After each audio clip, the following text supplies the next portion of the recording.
Hello बच्चों, मेरे channel में आप सबका स्वागत है।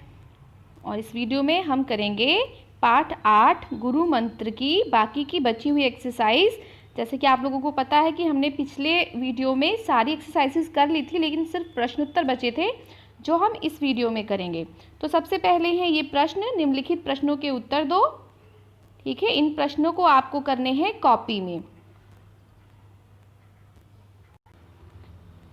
तो ये हैं आपके वो प्रश्न, इसे आपको कॉपी में करने हैं। यहाँ आपको डालनी है डेट, यहाँ आपको 1 अक्टूबर डालना है, 1 अक्टूबर डालना है क्योंकि ये कल का काम है। और आपको यहाँ लिखना है पाठ 8 गुरु मंत्र। ये सारी हेडिंग्स डालने के बाद में आपको काम करना शुरू करना है। पहला प्रश्न है, गुरुजी जमींदार के घर क्यों रुके? उत्तर है, जमींदार गुरुजी का शिष्य था, इसलिए गुरुजी जमींदार के घर रुके। प्रश्न 2 है, जमींदार ने अपने बेटे से ही पानी लाने को क्यों कहा? क्यों कहा था जमींदार ने अपने बेटे से पानी लाने को? क्योंकि गुरुजी की सेवा का अवसर बड़े भाग्य से मिलता है। तो उत्तर होगा, जमींदार ने अपने बेटे से पानी लाने को इसलिए कहा क्योंकि गुरुजी की सेवा का अवसर बड़े भाग्य से मिलता है। प्रश्न 3 है,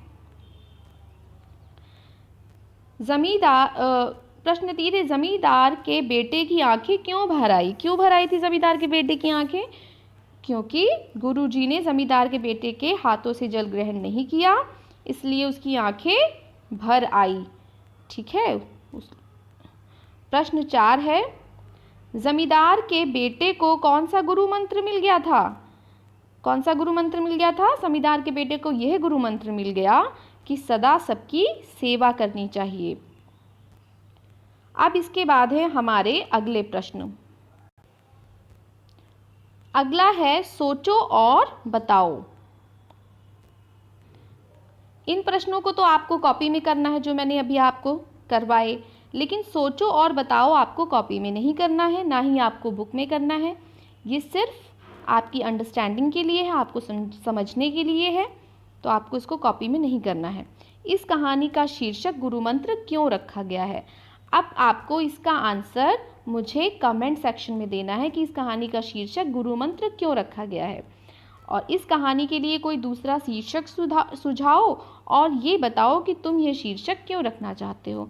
इसका भी आंसर आपको कमेंट सेक्शन में देना है। ठीक है, यानी कि इसका शीर्षक गुरु मंत्र क्यों रखा गया है और इसका आपको दूसरा शीर्षक बताना है, और आपको ये भी बताना है कि जो दूसरा शीर्षक आपने इसको दिया है वो आपने क्यों दिया है। उसके बाद है लिखित प्रश्न, जिसमें से पहला वाला हम कर चुके थे। ये है, निम्नलिखित प्रश्नों के उत्तर लिखो। ये आपको बुक में करना है क्योंकि आपकी बुक में स्पेस दिया हुआ है। कॉपी में इसको नहीं करना है, सिर्फ बुक में करना है। जमींदार की खुशी का ठिकाना ना था, क्यों? जमींदार गुरुजी का शिष्य था और गुरुजी पहली बार उनके घर पधारे थे, इसलिए जमींदार की खुशी का ठिकाना ना था। ठीक है, कोई भी अगर आपके घर में भी आपके गुरुजी पहली बार पधारेंगे तो आपको भी बहुत खुशी होगी ना। तो खुशी का ठिकाना ना रहना मतलब उन बहुत खुश होना, तो जमींदार इसलिए बहुत खुश था। प्रश्न ख है, मेरे लिए तो किसी मामूली नौकर से पानी मंगवा दो। गुरुजी ने ऐसा क्यों कहा? क्यों कहा था गुरुजी ने ऐसा? क्योंकि जमींदार के बेटे ने कभी किसी की सेवा नहीं की थी, इसलिए गुरुजी ने ऐसा कहा। ठीक है, तो ये उत्तर आपको यहाँ लिखने हैं। अगर आप इसे जल्दी में ना कर पाएँ तो आप स्क्रीनशॉट लेकर आराम से कर सकते हैं। आगे है आपके सारे एक्सरसाइजेस जो हम पहले ही कर चुके हैं। ये है अब करने की बारी। किसी मेहमान के आने पर तुम क्या क्या करते हो? ठीक है, तो ये सारी चीज़ें आपको कमेंट सेक्शन में ही आंसर करने हैं कि कोई मेहमान आपके घर आता है तो आप क्या करते हो। गुरु नानक देव के बचपन की कहानियाँ पढ़ो और सुनाओ। गुरु नानक देव की बचपन की कहानियाँ कुछ पढ़िए, ठीक है, और उसको एक दूसरे को सुनाइए। गुरु गोविंद सिंह जी और दूसरे सिख गुरुओं के बारे में जानकारी प्राप्त करो।